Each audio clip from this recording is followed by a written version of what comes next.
السلام عليكم ورحمة الله وبركاته.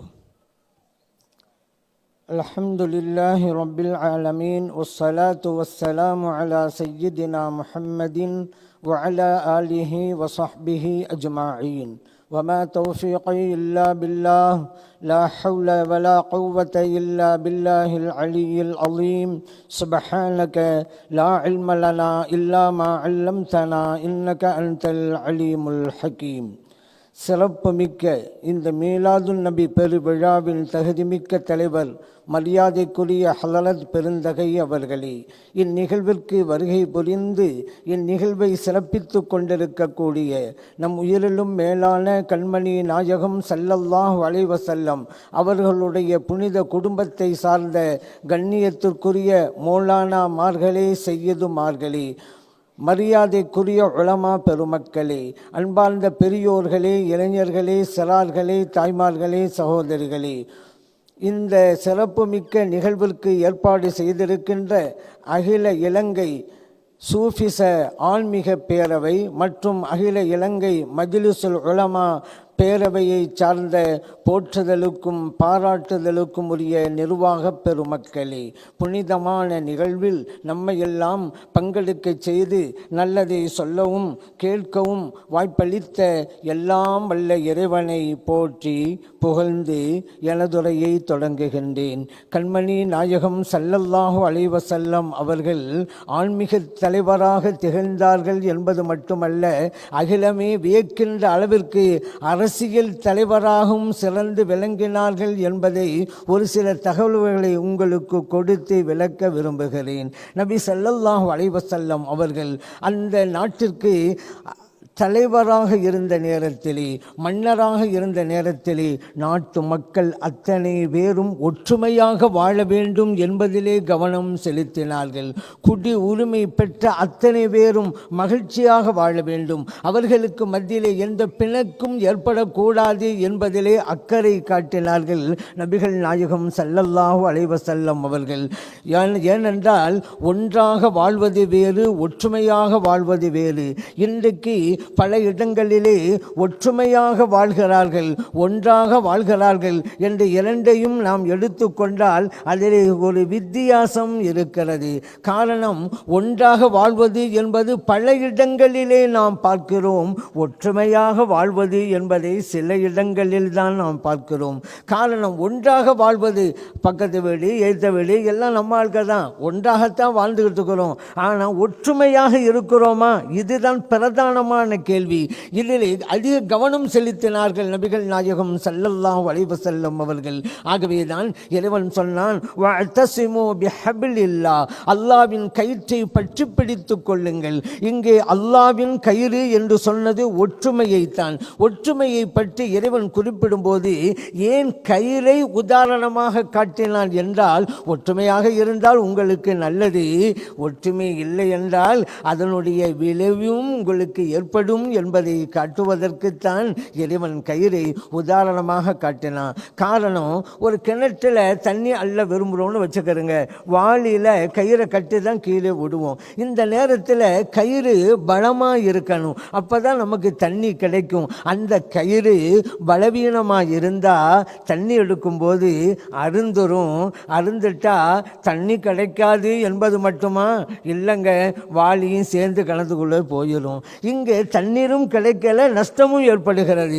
ஆகவே தான் இறைவன் கயிறு உதாரணமாக தந்தான். பலமாக இருந்தால் நல்லது, அது பலவீனமாக இருந்தால் உங்களுக்குத்தான் அது கெடுதல் என்பதை காட்டுவதற்குத்தான். அதே போல ஒரு மனிதன் ஒரு மலையை, உயரமான மலையில் ஏற விரும்புகிறான், இடுப்பில் கயிறை கட்டிக்கிட்டு தான் ஏறுறான். அந்த கயிறு பலமாக இருந்தால் அவன் தனது இலக்கை அடைய முடியும். அதே நேரத்திலே கயிறு பலவீனமாக இருந்தால் கயிறு அருந்து போய்விடும், அவன் இலக்கை தொட முடியாது என்பது மட்டுமல்ல, அவனுடைய உயிருக்கே ஆபத்து ஏற்பட்டுவிடும். ஆகவே தான் பலமாக இருங்கள் என்பதற்கு, ஒற்றுமையாக இருங்கள் என்பதற்கு கயிற்றை இறைவன் உதாரணமாக காட்டினான். நபி ஸல்லல்லாஹு அலைஹி வஸல்லம் அவர்கள் கூட சொன்னார்களே, மனித சமூகம் எப்படி இருக்க வேண்டும்? ஒரு கட்டிடத்திலே உள்ள கற்களை போன்று இருக்க வேண்டும். ஒரு கல் இன்னொரு கல்லை பற்றி பிடித்து கொண்டு நிற்கிறது. ஒரு மனிதன் இன்னொரு மனிதனை சார்ந்து வாழ வேண்டும் என்பதை நபி ஸல்லல்லாஹு அலைஹி வஸல்லம் அவர்கள் இந்த உதாரணத்தின் மூலம் சொல்லி காட்டினார்கள். மேலும் சொன்னார்கள் இன்னொரு உதாரணத்தை, மனித சமூகம் என்பது ஒரு மனிதனுடைய உடலிலே இருக்கிற உறுப்புகளை போல. ஒரு உறுப்புக்கு நோய் என்றால் அதனுடைய வேதனையை அந்த உறுப்பு மட்டுமா அடைகிறது? இல்லையே, உடம்பிலே இருக்கக்கூடிய மற்ற உறுப்புகளும் வேதனை அடைகிறது. அந்த உறுப்புக்காக மற்ற உறுப்புகளும் துணை நிற்கிறது, உதவி செய்கிறது. உதாரணத்துக்கு ஒரு ஆளுக்கு கண்ணில் நோய் ஏற்பட்டுச்சுன்னு வச்சுக்கிறேங்க, கால் தான் நடக்கிறது மெடிக்கலை நோக்கி, மருந்து வேண்டும் வாய் கேட்கிறது, கிடைத்த மருந்தை இதமாக தடவி கொடுக்கிறது கை. கண்ணுக்குத்தான் நோய், அத்தனை உறுப்புகளும் அதற்கு உதவி செய்கின்றன என்றால் அதுபோன்றுதான் ஒரு மனிதன் பாதிக்கப்படும் போது அவனுக்கு உதவிகள் செய்ய வேண்டும் மற்றவர்கள் என்பதை நபி ஸல்லல்லாஹு அலைஹி வஸல்லம் அவர்கள் இது போன்ற உதாரணத்தை நமக்கு தந்தார்கள். இப்பொழுது மற்றவங்கள்லாம் கஷ்டப்படும் பொழுது உதவுறதில்லை. கேட்டால் அவன் எனக்கு இதை செஞ்சாங்க, அவன் என்னை இப்படி பேசுனாங்க, என்னை அவன் திட்டுனாங்க, என் பொருள் அவன் எடுத்துக்கிட்டாங்க, இப்படி தான் சொல்கிறாங்க. இதுக்குத்தான் நபி ஸல்லல்லாஹு அலைஹி வஸல்லம் சொன்னாங்க, நீ மற்றவரை உன் சகோதரனாக நினைப்பா. அதுதான் ரொம்ப முக்கியம். ஒவ்வொரு மனிதனும் அடுத்தவனுக்கு சகோதரன். நம் சகோதரன் என்கின்ற எண்ணம் வந்துவிட்டால் அதை நாம் பெரிதுபடுத்த மாட்டோம் அல்லவா? இதைத்தான் நபி ஸல்லல்லாஹு அலைஹி வஸல்லம் அவங்க சொல்கிறாங்க. உதாரணத்துக்கு சொல்கிறதா இருந்தால், நம்ம சாப்பிட்டு கொடுக்கணும்னு வச்சுக்கிறோங்க. சாப்பிடும்போது நம்முடைய பல்லு நாக்கை கடிச்சிடும். இது பல பேருக்கு நடந்திருக்குது. அதுவும் ரொம்ப டேஸ்டான சாப்பாடு சாப்பிட்டாக்கா இது பல பேருக்கு பல தடவை நடந்திருக்குது. நான் கேட்குறேன், அந்த நேரத்தில் நீங்கள் உங்கள் பல்லு மேலே கோபப்பட்டிருக்கீங்களா? எப்படி என் நாக்கை நீ கடிக்கலாம் அப்படின்னு யாராவது கோபப்பட்டிருக்கலாம்? இல்லைங்க. ஏன்? கடிப்பட்டது நம்முடைய நாக்கு என்பது போல கடித்தது நம்ம பல்லு, அதெல்லாம் விட்டுட்டோம். இதையே அடுத்தவங்க கடிச்சா விடுவோமா? விடமாட்டோம்ல. அப்போ என்ன காரணம்? நம்மவர் என்று நீங்கள் நினைத்து விட்டால் அதை எளிதாக நீங்கள் மன்னித்து விடுவீர்கள். ஆகவே தான் நபி ஸல்லல்லாஹு அலைஹி வஸல்லம் அவர்கள் சொன்னார்கள் இவ்வாறு, அலா துஹிப்பூன அன் யக்ஃபிரல்லாஹு லக்கும். இறைவன் சொன்னானே, நீங்கள் தவறு செய்தால் இறைவன் உங்களை மன்னிக்க வேண்டும் என்று விரும்புகிறார் இல்லையா? இறைவன் கேள்வி எழுப்புகிறான். விரும்புறீங்கல்ல? மற்றவங்க உங்களுக்கு தவறு செஞ்சால் நீங்களும் மன்னிங்க அப்படின்னு அர்த்தம். நம்ம தப்பு பண்ணால் அல்லாஹ் நம்மளை மன்னிக்கணும். ஆனால் மற்றவங்க நமக்கு இப்போ தப்பு பண்ணால் நம்ம யாரும் மன்னிக்க மாட்டோம். அப்படியா? அது என்னது? ஒரு கண்ணில் வெண்ணெய், இன்னொரு கண்ணில் சுண்ணாம்பு, எல்லாத்தையும் ஒன்றா நினைங்க. இதைத்தான் நபி ஸல்லல்லாஹு அலைஹி வஸல்லம் அவர்கள் சொல்லி காட்டினார்கள். ஆனால் இன்றைக்கி உதவி செய்யாவிட்டாலும் பரவாயில்லை, எனக்கு உபத்திரம் செய்யாமல் இருந்தால் போதும்னு நினைக்கிறவங்க நிறைய பேர் இருக்கிறாங்க. அப்படித்தான் ஒரு திருடன் ஒரு வீட்டுக்குள்ளே போனால் அங்கே ஒரு அம்மா இருந்தாங்க. அந்த அம்மாவை தூணில் கயிறால் கட்டி வச்சுப்பிட்டு அங்கே இருந்த நகை பணம் எல்லாத்தையும் எடுத்துக்கிட்டு வெளியே போனான். அப்போ அந்த அம்மா சொல்லுது, டே போகிறதான் போகிற, அந்த எய்த்த வீட்டுக்கும் போயிட்டு போ, அங்கேயும் நிறைய நகை பணமெல்லாம் இருக்குது அப்படின்னு இந்த அம்மா சொன்னிச்சுங்க. அப்போ அவன் என்ன தெரியுமா சொன்னான்? ஃபஸ்ட்டு நான் அந்த வீட்டுக்கு தான்மா போனேன், அந்த அம்மா சொல்லி தான் நான் இங்கே வந்தேன் அப்படின்ட்டான். அப்போ இதில் என்ன? எல்லாம் ஒன்றுக்கொண்டு நல்லெண்ணங்கிறது இல்லை. இது மாற்றியாக வேண்டும், மாற்ற வேண்டும் என்பது தான் நபி ஸல்லல்லாஹு அலைஹி வஸல்லம் அவருடைய விருப்பம். அப்படி ஒரு வழிமுறைத்தான் அன்றைக்கு ஏற்படுத்தி காட்டினார்கள். அதே போல் நபி ஸல்லல்லாஹு அலைஹி வஸல்லம் அவர்களுடைய அரசாட்சியிலே மக்கள் அத்தனை பேரும் சரி சமமாக நடத்தப்பட்டார்கள். ஏற்றத்தாழ்வு கிடையாது. ஆனால் அவர்கள் இறை தூதராக வந்த நேரத்திலே அந்த அரபு மக்களுக்கு மத்தியிலே உயர்ந்தவன் தாழ்ந்தவன் என்கின்ற வேறுபாடு இருந்தது. குலப்பெருமை கோத்திரப்பெருமை என்பதெல்லாம் தாண்டவம் ஆடியது. உயர்ந்த குலத்திலே பிறந்து விட்டவன் உயர்ந்தவன் என்று கருதப்பட்டான். அவன் தாழ்ந்த குணத்திற்கு சொந்தக்காரனாக இருந்தாலும் சரி, தாழ்ந்த குடியிலே ஒருவன் பிறந்து விட்டால் அவன் தாழ்ந்தவன் என்றுதான் கருதப்பட்டான். அவன் உயர்ந்த நற்குணத்திற்கு சொந்தக்காரன் ஆணாக இருந்தாலும் சரி, இதை மாற்றி அமைத்தார்களே நபிகள் நாயகம் ஸல்லல்லாஹு அலைஹி வஸல்லம் அவர்கள். பிறப்பால் ஒருவன் உயரவும் முடியாது, ஒருவன் தாழவும் முடியாது. நன்னடத்தையால் தான் உயர முடியும். இன்ன அக்ரமக்கும் இன்தல்லாஹி அத்தகாக்கும். இறைவன் குர்ஆனிலே சொன்னான், உங்களில் சிறந்தவர் யார் தெரியுமா? உங்களிடத்திலே யாரிடம் நன்னடத்தை இருக்கிறதோ அவர்தான் சிறந்தவர் என்று இறைவன் சொல்லி காட்டினான். அதை நடைமுறைப்படுத்தி காட்டியவர்கள் அல்லவா நபிகள் நாயகம் ஸல்லல்லாஹு அலைஹி வஸல்லம் அவர்கள். உங்களுக்கு தெரியுமே, ஹஸரத் பிலால் ரலியல்லாஹு அன்ஹு அவர்கள் கருப்பு இனத்தை சார்ந்தவர்கள் தானே.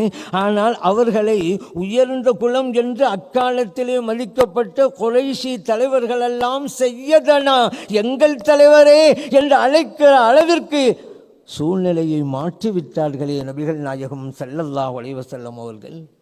சமத்துவம் அன்றைக்கு மட்டுமல்ல, இன்றைக்கும் பார்க்கலாமே. ஹஜ்ஜின் போது அரஃபா மைதானத்திலே லட்சக்கணக்கான மக்கள் ஒன்று கூடுகிறார்கள்.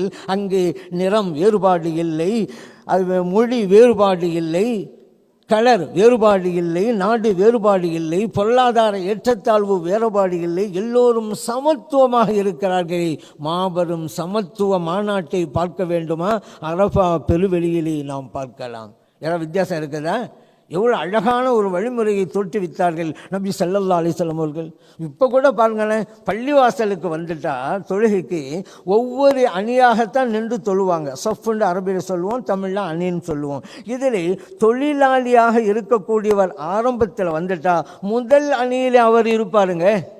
அவருக்கு சம்பளம் கொடுக்கிற முதலாளி தாமதாம வந்தாலும் வச்சுக்கிறோங்க, ரெண்டாவது அணியில் தான் இருக்கணும் அல்லது மூன்றாவது அணியில் தான் இருக்கணும். எவ்வளவு பெரிய சமத்துவம் இந்த இஸ்லாத்திலே தோற்றுவிக்கப்பட்டிருக்கிறது. இது நபி ஸல்லல்லாஹு அலைஹி வஸல்லம் அவர்களால் தான் முடிந்தது. பிறப்புக்கும் எல்லா உயிர்க்கும் என்று சொல்லுவாங்க. யாதும் ஊரே யாவரும் கேளிர் சொல்லுவாங்க. இதுவெல்லாம் ஏட்டிலே இருக்கிறது, வெறும் பாட்டிலே இருக்கிறது. நாட்டிலே நடைமுறைக்கு வந்ததா? வந்தது இஸ்லாத்திலே. அதை நபிகள் நாயகம் ஸல்லல்லாஹு அலைஹி வஸல்லம் அவர்கள் செய்து காட்டினார்கள். அதே போல ஒரு அரசாட்சி செய்கின்ற அரசர் யாராவது மக்களிலே துன்பம் இழைத்தவர்களாக இருந்தால் பழிவாங்குதல் என்பது கிடையாது, பெருந்தன்மையாக மன்னித்தார்கள். இது அவர்களுடைய வாழ்க்கையிலே நிறைய நம்ம பார்க்கலாம். நபி ஸல்லல்லாஹு அலைஹி வஸல்லம் அவர்கள் ஃபஸ்ட்டு தாயிஃப் நகரத்துக்கு தான் போகிறாங்க இஸ்லாமிய பணியை செய்வதற்காக. அங்கிருந்த பெரியவர்கள் சொற்களால் அடித்தார்கள் என்றால், சிறியவர்களோ கற்களால் அடித்தார்கள். அவர்களுடைய மேனியிலே இரத்தம் கசிந்தோடியது. ஆனாலும் கூட அந்த மக்களை மன்னித்தார்கள். ஜிப்ரீல் அலைஹிஸ்ஸலாம் அவங்க கேட்குறாங்க, யார சொல்லலாம், அனுமதி கொடுங்க, இந்த மக்களுக்கு நான் தண்டனை கொடுக்கிறேன். வேண்டாம் என்றார்கள் நபிகள் நாயகம் ஸல்லல்லாஹு அலைஹி வஸல்லம் அவர்கள். அவர்கள் தாங்கள் என்ன செய்கிறோம் என்பதையே தெரியாமல் செய்து கொண்டிருக்கிறார்கள். இன்றைக்கு அவர்கள் திருந்தாவிட்டாலும் நாளைக்கு அவருடைய பிள்ளைகள், அவருடைய தலைமுறையினர்கள் திருந்துவார்களே. ஆகவே அவர்களை விட்டுவிடுங்கள் என்றார்கள். நபிகள் நாயகம் ஸல்லல்லாஹு அலைஹி வஸல்லம் அவர்கள் மன்னித்தார்கள். அதையே தானே நாம் மௌலிது ஷரீப் ஓதுகின்ற போது அன்த கஃபாருல் ஹதாயா, யா ரசூலல்லாஹ் நீங்கள் தவறுகளை மன்னித்தவர்கள் என்று கூறுகிறோமே, அதனால் தானே நபி ஸல்லல்லாஹு அலைஹி வஸல்லம் அவர்கள் நடந்து சென்ற பாதையிலே முட்களையும் கற்களையும் புதைத்து வைத்தார்கள். அவர்களையும் மன்னித்தார்கள். நபிகள் நாயகம் ஸல்லல்லாஹு அலைஹி வஸல்லம் அவர்கள் உஹது யுத்தத்திலே அவர்களுடைய புனிதமான பல் ஷஹீதாக்கப்படுகிறது, அவர்களையும் மன்னித்தார்கள். நபிகள் நாயகம் ஸல்லல்லாஹு அலைஹி வஸல்லம் அவர்கள் இந்த வேதனைகளை எல்லாம் கண்டு சகிக்க முடியாத அருமை தோழர்கள் நபி ஸல்லல்லாஹு அலைஹி வஸல்லம் அவர்களை பார்த்து சொன்னாங்க, உதுஉ அலல் முஷ்ரிக்கின் யா ரசூலல்லாஹ், இத்தகைய துன்பங்களை விளைவிக்கிற இந்த இறை மறுப்பாளர்களுக்கு எதிராக சாபமிடுங்களே. நபி ஸல்லல்லாஹு அலைஹி வஸல்லம் சொன்னாங்க, இன்னி லம் உபஅஸ் லஆனன், நான் சாபமிடுவதற்காகவா அனுப்பி வைக்கப்பட்டேன் இந்த உலகத்திற்கு? இல்லை இல்லை, இன்னமா புஇஸ்து ரஹ்மத்தன், இந்த அகிலத்திற்கெல்லாம் அருட்கொடையாக வல்லவா அனுப்பி வைக்கப்பட்டேன் என்றார்கள் நபிகள் நாயகம் ஸல்லல்லாஹு அலைஹி வஸல்லம் அவர்கள். ஃபத்ஹ மக்கா, மக்கா வெற்றி. தான் நினைத்தா எதையும் செய்யலாங்கிற அளவிற்கு அதிகாரம் வந்துவிட்டது. தனக்கு யாரெல்லாம் துன்பம் கொடுத்தார்களோ அவர்களுக்கு நாம் தண்டனை கொடுக்க முடியும் நினைத்தால்.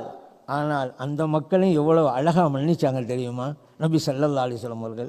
ஆனால் அந்த மக்கள் பயந்து பயந்து இருந்தாங்க. அந்த நேரத்தில் எவ்வளோ பெரிய கொடுமைகளை இந்த நபி ஸல்லல்லாஹு அலைஹி வஸல்லம் அவர்களுக்கு நாம் செய்தோம், அவர்களையும் அவர்களை பின்பற்றியவர்களையும் சித்திரவதை செய்தோமே, அவர்கள் பிறந்து வளர்ந்த சொந்த மண்ணிலிருந்து விரட்டி அடித்தோமே, அதற்கெல்லாம் அவர்கள் நம்மை பழிவாங்க நினைத்தால் நமது நிலை என்னாகும் என்று அஞ்சி நடுங்கிக் கொண்டிருந்த நேரத்திலே நபி ஸல்லல்லாஹு அலைஹி வஸல்லம் சொன்னாங்க, இது அபு அந்துமுத்துலக்கா, நீங்கள் அத்தனை பேரும் செல்லுங்கள், உங்கள் அத்தனை பேருக்கும் பொது மன்னிப்பு நான் வழங்கிவிட்டேன் என்றார்கள் நபி ஸல்லல்லாஹு அலைஹி வஸல்லம் அவர்கள்.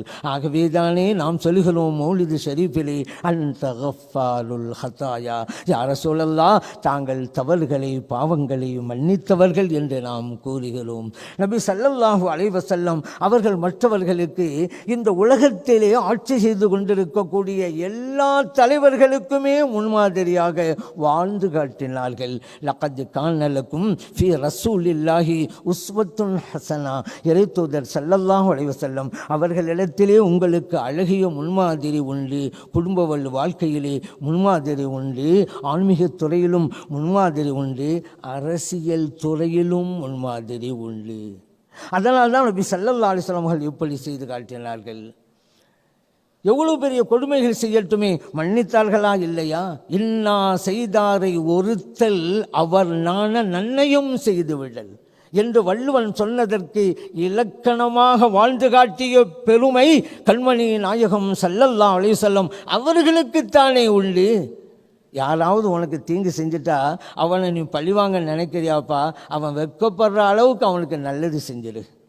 அதுதான் அவனுக்கு நீ கொடுக்குற தண்டனை. அவன் நினைக்கணும், போய் இந்த நல்ல மனுஷருக்கா நான் தீங்கு செஞ்சேன் என்று அவன் நினைத்து நினைத்து வெட்கப்படணும். அந்த அளவுக்கு நல்லது செய் என்று வள்ளுவன் சொன்னால. இலக்கணமாக செய்து காட்டியவர்கள் நபிகள் நாயகம் ஸல்லல்லாஹு அலைஹி வஸல்லம் அவர்கள்.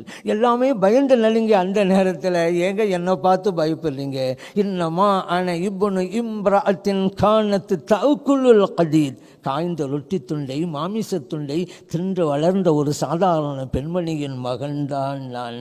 என்னை கண்டு ஏன் நடுங்குகிறீர்கள், என்னை கண்டு ஏன் அஞ்சுகிறீர்கள், அத்தனை பேருக்கும் பொது விடுதலை சென்று வாருங்கள் என்றார்கள் நபிகள் நாயகம் ஸல்லல்லாஹு அலைஹி வஸல்லம் அவர்கள். அதே போலத்தான் வாழ்க்கையிலே ஆன்மீக தலைவர், அரசியல் தலைவர், குடும்பத் தலைவராக இருந்தாங்கல்ல. நாட்டுக்கு ராஜாவாக இருந்தாலும் வீட்டுக்கு வந்தா எப்படி? இதை ஆயிஷா சித்திகா ரலியல்லாஹு அன்ஹா அவங்கள்ட்ட அருமை தோழர்கள் கேட்குறாங்க, நபி ஸல்லல்லாஹு அலைஹி வஸல்லம் அவர்கள் வீட்டுக்கு வந்தால் எப்படி இருப்பாங்க என்று. ஆயிஷா சித்திகா ரலியல்லாஹு அன்ஹா சொன்னாங்க, நபி ஸல்லல்லாஹு அலைஹி வஸல்லம் அவர்கள் வீட்டுக்கு வந்தால் வீட்டை சுத்தம் செய்வார்கள். நாமெல்லாம் வீட்டை சுத்தம் செய்கிற பொறுப்பை பெண்கள்கிட்ட கொடுத்து வச்சுருக்கிறோம். ஆனால் அந்த பொறுப்பை தான் ஏற்று நடத்தினாங்க நபிகள் நாயகம் ஸல்லல்லாஹு அலைஹி வஸல்லம் அவர்கள். ஆற்றிலே பால் கறப்பார்கள், அவருடைய ஆடை கிழிந்து போய்விட்டால் அவர்களே தேய்த்து கொள்வார்கள், அவருடைய செருப்பு வாறு அருந்து போய்விட்டால் தாங்களே சரி செய்து கொள்வார்கள், துணைவியருக்கு துணையாக இருப்பார்கள். பாங்கொலி சப்தம் கேட்டுவிட்டால் பள்ளிக்கு விரைந்து சென்று விடுவார்கள். நபிகள் நாயகம் ஸல்லல்லாஹு அலைஹி வஸல்லம் அவர்கள் எப்படி வாழ்ந்து காட்டினார் தெரியுமா? நாட்டுக்கு ராஜாதான் வீட்டுக்கு வந்தால் ஒரு கணவர் எப்படி இருக்க வேண்டும்? அரசியல் தலைவராக இருந்தாலும் வீட்டுக்கு வந்தால் கணவர் என்ற நிலையிலே இருந்து கொண்டு அவருடைய கடமைகளை எவ்வாறு நிறைவேற்ற வேண்டும் என்பதை நபி ஸல்லல்லாஹு அலைஹி வஸல்லம் அவர்கள் செய்து காட்டினார்கள். அதனால தானங்க சொல்ல முடிஞ்சிச்சு, நீங்கள் என்ன மாதிரி வாழுங்கன்னு. இந்த உலகத்தில் எந்த தலைவராவது என்னை போன்று வாழுங்கள் என்று மணமக்களை வாழ்த்தியது உண்டா? திருமண நிகழ்வில் அரசியல் தலைவர்கள்லாம் வருவாங்க, மணமக்களை வாழ்த்துவாங்க. அப்படி வாழ்த்தும்போது, மணமக்களே நீங்கள் அவரை போன்று வாழுங்கள், நீங்கள் இவரை போன்று வாழுங்கள் அப்படி சொல்லுவாங்க. எந்த தலைவரும் மணமக்களே நீங்கள் என்ன மாதிரி வாழுங்க சொல்கிறது இல்லை, சொல்ல முடியாது. ஆனால் ஒரு தலைவர் சொன்னாருங்க இந்த உலகத்தில், அவர்கள்தான் நபிகள் நாயகம் ஸல்லல்லாஹு அலைஹி வஸல்லம் அவர்கள். அவர்களால் தான் சொல்லவும் முடியும். சொன்னாங்களே, என்னை போன்று வாழுங்கள். அப்படிப்பட்ட வாழ்க்கை முறையை இந்த அகிலத்திற்கு கற்றுத்தந்தவர்கள் நபிகள் நாயகம் ஸல்லல்லாஹு அலைஹி வஸல்லம் அவர்கள். அதே போல் ஒரு மனைவிக்கு மகிழ்ச்சியை ஏற்படுத்தணும் அப்படின்னு சொன்னால், விட்டு கொடுத்தாலே போதுங்க, அது மனைவிக்கு மகிழ்ச்சி. நபி ஸல்லல்லாஹு அலைஹி வஸல்லம் அவர்கள் ஓட்டப்பந்தயம் நடத்துகிறாங்க. ஒரு பயணத்தில் துணைவியார் ஆயிஷா சித்திகா ரலியல்லாஹு அன்ஹா அவங்களோட, அந்த நேரத்தில் ஆயிஷா சித்திகா ரலியல்லாஹு அன்ஹா வென்றுட்டாங்க. அப்போ அவங்களும் சொல்கிறாங்க, நான் அந்த நேரத்தில் ஒல்லியாக இருந்தேன், வேகமாக ஓடினேன், நபி ஸல்லல்லாஹு அலைஹி வஸல்லம் அவங்கள நான் ஜெயிச்சிட்டேன் அப்படின்னாங்க. அவங்களும் சொல்கிறாங்க, இன்னொரு பயணம் அப்பொழுதும் ஓட்டப்பந்தயம் நடந்தது, அப்போ நான் கொஞ்சம் பருமனாக இருந்தேன், நபி ஸல்லல்லாஹு அலைஹி வஸல்லம் அவர்கள் என்ன மிஞ்சிட்டாங்க, என்னை வென்றுட்டாங்க. அப்போ சொன்னாங்க நபி ஸல்லல்லாஹு அலைஹி வஸல்லம் அவர்கள், ஆயிஷாவே, அன்று நடந்த பந்தயத்திலே நீ என்னை வென்றாய், இன்று நடந்த பந்தயத்திலே நான் உன்னை வென்றேன், ஹாதிஹி பித்தில்க சபகா, அதற்கு இது சரியா போச்சு என்று நபி ஸல்லல்லாஹு அலைஹி வஸல்லம் சொன்னாங்க. ஏங்க ஓட்டப்பந்தயம் நடத்தணும்? என்ன தங்கப்பதக்கம் கிடைக்க போதா? என்ன ஒலிம்பிக் போட்டியா இது? தங்கப்பதக்கம் கிடைக்குமா, அல்லது வெள்ளிப்பதக்கம் கிடைக்க போதா, அல்லது வெண்கலப்பதக்கமாவது கிடைக்குமா? ஒன்றும் இல்லை. ஏன் நடத்தினாங்க? இவற்றையெல்லாம் விட உயர்ந்த பதக்கம் மகிழ்ச்சி பதக்கம், சந்தோஷம் பதக்கம், அது கிடைக்கிறது. ஆகவே தான் செஞ்சாங்க. இன்னொரு விஷயம் என்ன தெரியுமா? ஆயிஷா சித்திகா ரலியல்லாஹு அன்ஹா சொல்கிறாங்க, நான் முதல் பந்தயத்தில் ஒல்லியாக இருந்தால் வேகமாக ஓடினேன். ஒல்லியாக இருந்தால் தான் என்ன வேகமாக ஓடி நபி ஸல்லல்லாஹு அலைஹி வஸல்லம் அவங்களை ஜெயிச்சிட முடியுமாங்க? நான் கேட்குறேன். நபி ஸல்லல்லாஹு அலைஹி வஸல்லம் அவர்கள் இரவில் ஒரு குறித்த நேரத்தில் 7 வானங்களையும் கடந்து இறைவனை சந்தித்து பார்த்து உரையாடிவிட்டு திரும்பியவர்கள். நபி ஸல்லல்லாஹு அலைஹி வஸல்லம் அவர்கள் பல மனிதர்களுடைய ஆற்றலை ஒருங்கே கொடுக்கப்பட்டவர்கள். ஒல்லியாக இருந்தால் மட்டும் நபி ஸல்லல்லாஹு அலைஹி வஸல்லம் அவங்களை ஜெயிச்சிட முடியுமா? நபி ஸல்லல்லாஹு அலைஹி வஸல்லம் நினைச்சிருந்தா கண் சிமிட்டும் நேரம் இலக்க தொட்டு இருப்பாங்க. ஆனாலும் இங்கே வேண்டும் என்றுதான் தோக்குறாங்க நபி ஸல்லல்லாஹு அலைஹி வஸல்லம் அவர்கள். காரணம் தெரியுமா? ஒரு வாழ்க்கை பாடத்தை இந்த மனித சமூகத்துக்கு கற்றுத்தர்றாங்க. மனைவியிடம் தோற்றுப்போ வாழ்க்கையிலே வெற்றி பெறு. மனைவிட்ட தோற்று போனால் வாழ்க்கையிலே சந்தோஷங்க. கணவன் மனைவிக்கு மத்தியில் பிரச்சனை ஏற்பட்டால் நானா நீயா பிரச்சனை வந்துடுது. கணவர் நினைக்கிறாரு, என்னத்தை இருந்தாலும் நான் ஆம்பளைங்க, பொம்பளைட்டு எப்படிங்க நான் தோற்று போகிறது அப்படின்னு நினைக்கிறாரா? வாழ்க்கையின் சந்தோஷமே போச்சு. இப்போ நபி ஸல்லல்லாஹு அலைஹி வஸல்லம் சொல்கிறாங்க, நீ வெற்றி பெற வேணுமா வாழ்க்கையில், மனைவியிடம் தோற்றுப்போ. யாரெல்லாம் மனைவியிடம் தோற்று போகிறார்களோ அவர்கள் வாழ்க்கையிலே வெற்றி அடைகிறார்கள். யாரெல்லாம் மனைவியிடம் வெற்றி அடைகிறார்களோ அவர்கள் வாழ்க்கையிலே தோற்று போய்விடுகிறார்கள். நபி ஸல்லல்லாஹு அலைஹி வஸல்லம் அவர்கள் ஆகவே தான் வேண்டுமென்றே தோற்கிறார்கள். ஓடட்டும் துணைவியார், வெல்லட்டும் நினைச்சிருந்தா ஒரு செகண்ட் தானங்க ஸல்லல்லாஹு அலைஹி வஸல்லம் நினைச்சிருந்தா. இங்கு மனைவிக்கு மகிழ்ச்சி அப்படிங்கிறது விட்டு கொடுப்பதில் இருக்கிறது. அதை தான் செஞ்சு காட்டுறாங்க. மனைவிக்கு மகிழ்ச்சி அப்படின்னு சொன்னால் காஞ்சு பட்டு வாங்கி கொடுத்தா தான் அப்படிங்கிறது இல்லை, நகையின் நட்டு கொடுத்தா தான் அப்படிங்கிறது இல்லை, பணம் துட்டு கொடுத்தா தான் அப்படிங்கிறது இல்லை, விட்டு கொடுத்தாலும் மகிழ்ச்சி தான். கணவன் விட்டு கொடுத்தாலும் மகிழ்ச்சி தான். அதை செய்கிறார்கள் நபிகள் நாயகம் ஸல்லல்லாஹு அலைஹி வஸல்லம் அவர்கள். கணவன் மனைவி உரையாடல் கூட நல்ல விதமாக நடக்கணும், மகிழ்ச்சியாக பேசிக்கொள்ளலாம். அப்படி ஒரு கற்பனை உரையாடலை கூட நமக்கு சொல்லி தருவாங்க. கணவன் மனைவி சந்தோஷமாக பேசிகிட்டு இருக்கும்போது கணவர் கேட்குறாரு மனைவிட்ட, ஏம்மா நீ சொர்க்கம் போவியா நரகம் போவியா? அந்த அம்மா சொன்னாங்க, நான் சொர்க்கம் தாங்க போவேன். இப்போ இந்த அம்மா கேட்டாங்க, நீங்கள் எங்கெங்கே போவீங்க? நான் நரகத்துக்கு போயிடலாம் அப்படின்றார் அவர். ஏங்க இப்படி சொல்கிறீங்க? அவர் சொன்னார், நீ சொர்க்கத்துக்கு போனதுக்கு பின்னால் சொர்க்கமாக இருக்கேன். அதனால் நீ இருக்கிற சொர்க்கத்தை விட நீ இல்லாத நரகம் எனக்கு தேவையில்லை, நான் அங்கேயோ போயிடலாம் அப்படின்ட்டாரு. இந்த அம்மா சொன்னிச்சு, அப்படின்னா நானும் உங்கள் கூட நரகத்துக்கு வந்துடுறேங்க அப்படின்ட்டுச்சு. இவர் நினைச்சார், பரவாயில்லையா, மேலே அவ்வளோ பிரியமாவில் இருக்கலாம் போல தெரியுது, நரகத்துக்கு போனாலும் என் கூட வரணும்னு சொன்னால் எவ்வளோ பிரியமான மனைவியாக இருக்கேன் அப்படின்னு நினச்சிக்கிட்டு என் மேலே அவ்வளோ பாசமாவா இருக்கிற நீ கேட்டார். அந்தம்மா சொன்னிச்சு, பாசமாவது நேசமாவது நரகத்தில் நீங்கள் படுற அவஸ்தையை நான் பார்க்கணும், நானும் வந்துடுறேன் அப்படிங்கிறாரு. இப்படி இது ஒரு கற்பனை உரையாடல் தான். கணவன் மனைவிக்கு மத்தியில் உரையாடுவது, சந்தோஷத்தை பரிமாறிக்கொள்வது என்பதற்கு சொல்லுவாங்க. அந்த மாதிரி வாழணும். கணவன் மனைவி விட்டு கொடுக்கணும். விட்டு கொடுத்தல், கட்டுப்படுதல் வாழ்க்கையின் மகிழ்ச்சிக்கு மிகப்பெரிய அடிப்படை, அஸ்திவாரம் ரெண்டுமே இருக்கணும். ஆனால் என்ன வித்தியாசம்? விட்டு கொடுத்தல், கட்டுப்படுதல் கணவனிடமும் இருக்க வேண்டும், மனைவியிடமும் இருக்க வேண்டும். ஆனால் விட்டு கொடுத்தல் மனைவியிடம் இருப்பதை விடவும் கணவனிடம் அதிகம் இருக்க வேண்டும். கட்டுப்படுதல் கணவனிடம் இருப்பதை விடவும் ஒரு மடங்கு அதிகமாக மனைவியிடம் இருக்க வேண்டும். ஆனால் இரண்டும் இரண்டு பேரிடமும் இருக்க வேண்டும். இஸ்லாம் சொன்னது, வாழ்ந்து காட்டினார்கள் நபிகள் நாயகம் ஸல்லல்லாஹு அலைஹி வஸல்லம் அவர்கள். காரணம், மனசை நல்லா வச்சுக்கணும். வானவில் வண்ணங்களால் அழகு பெறுகிறது, வானவில் வண்ணங்களால் அழகு பெறுகிறது, வாழ்க்கை நல்ல எண்ணங்களால் அழகு பெறுகிறது. அந்த எண்ணங்களை கொண்டு வாருங்கள் என்றார்கள் நபிகள் நாயகம் ஸல்லல்லாஹு அலைஹி வஸல்லம் அவர்கள். அதே போல நபி ஸல்லல்லாஹு அலைஹி வஸல்லம் அவர்களுடைய அரசாட்சியிலே பெண்களுக்கு சமத்துவம் இருந்தது, அவர்களுக்கு கண்ணியமும் இருந்தது, அவர்களுடைய உரிமைகள் பாதுகாக்கப்பட்டன, வழங்கப்பட்டன என்பதையெல்லாம் நாம் பல ஹதீதுகளிலே நாம் பார்க்கிறோம். நபி ஸல்லல்லாஹு அலைஹி வஸல்லம் அவர்கள் இறை தூதராக வந்த நேரத்திலே அரபு மக்களுக்கு மத்தியிலே இருந்த கொடிய ஒரு கலாச்சாரம் என்ன தெரியுமா? பெண் குழந்தை பிறந்து விட்டால் உயிரோடு குழி தோண்டி புதைத்து விடுவார்கள். வைதா புஷ்ஷர அஹதுஹும் பில் உன்சா வல்ல வஜ்ஹுஹு முஸ்வத்தன் வஹுவ கலீம். அல்லாஹ் குர்ஆன்ல சொல்லி காட்டான், வந்தாப்பா உனக்கு ஒரு பெண் குழந்தை பிறந்திருக்கு என்ற நல்ல செய்தி சொல்லப்பட்டா அவன் முகம் கருத்து போகிறது. அப்படிப்பட்ட சூழ்நிலை மாற்றி அமைச்சாங்களா இல்லையா? நபி ஸல்லல்லாஹு அலைஹி வஸல்லம் அவர்கள் பெண்கள் சமூகத்தின் கண்கள் என்றார்கள். இன்றைக்கும் அது நடைமுறைப்படுத்தப்படுகிறதா இல்லையா? பெண்களுக்குண்டான உரிமைகள் வழங்கப்பட்டிருக்கிறதா இல்லையா? விதவை திருமணம் இன்றைக்கு இஸ்லாத்தில் இருக்குதா இல்லையா? அதெல்லாம் இல்லை என்று சொன்ன காலகட்டத்திலே சொன்னது மட்டுமல்ல, செய்து காட்டினார்கள். எங்கள் நபி ஸல்லல்லாஹு அலைஹி வஸல்லம் அவர்கள் விதவைகளை திருமணம் செய்தார்கள்.